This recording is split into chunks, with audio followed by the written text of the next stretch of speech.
News now में आप सभी का स्वागत है। श्रीलंका के हालात दिन प्रतिदिन खराब होते जा रहे हैं। सरकारी खजाना खत्म हो गया है। ऐसी स्थिति में देश के लोगों के सामने भारी संकट आ खड़ा हुआ है। सबसे ज्यादा दिक्कत अब हेल्थ सेक्टर में देखने को मिल रही है, जहां रोगियों को दवा तक नसीब नहीं हो रही है और इसके वजह से अस्पतालों में भर्ती विभिन्न रोग से पीड़ित रोगी मौत से जीने की लड़ाई लड़ रहे हैं।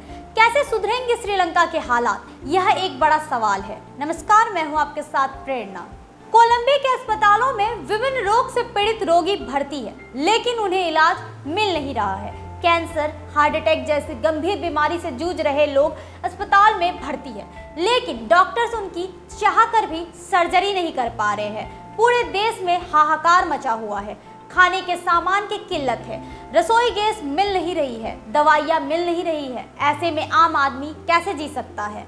रसोई गैस की दुकानों के बाहर लंबी लंबी कतारें लगी है। खेती के लिए उर्वरक का आयात नहीं हुआ है। हजारों लोग सड़कों पर प्रदर्शन कर रहे हैं। आर्थिक संकट के कारण श्रीलंका में ऐसे हालात बन रहे हैं जिनका निकट भविष्य में भयावह रूप देखने को मिल सकता है। सरकार के पास विदेशी मुद्रा नहीं है, इसलिए देश में आयात होने वाली चीजों की भारी किल्लत देखने को मिल रही है।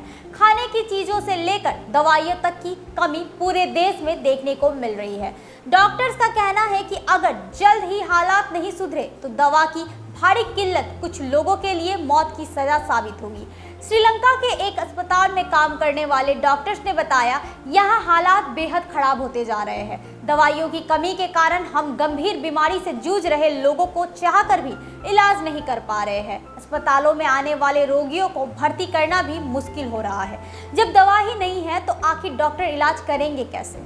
श्रीलंका अपनी चिकित्सा आपूर्ति का 80% से आर्थिक आयात करता है। आर्थिक संकट के कारण विदेशी मुद्रा भंडार समाप्त हो रहा है। ऐसे में आवश्यक दवाएं स्टॉक से गायब हो रही है और स्वास्थ्य प्रणाली ध्वस्त होने के करीब है। वाणिज्यिक राजधानी कोलंबो के बाहरी इलाके में 950 बिस्तरों वाले कैंसर अस्पताल में मरीजों, उनके प्रियजन और डॉक्टर खुद को बेहद असहाय महसूस कर रहे हैं, क्योंकि उन्हें जरूरी जांचों को स्थगित करने और महत्वपूर्ण सर्जरी सहित प्रक्रियाओं को स्थगित करने के लिए मजबूर होना पड़ रहा है। एक डॉक्टर ने बताया कि कैंसर रोगियों का बड़ा बुरा हाल है।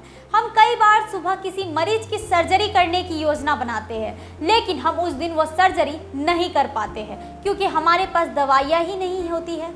अगर ये स्थिति जल्द नहीं ठीक हुई तो कई रोगियों को वर्चुअल मौत की सजा का सामना करना पड़ेगा।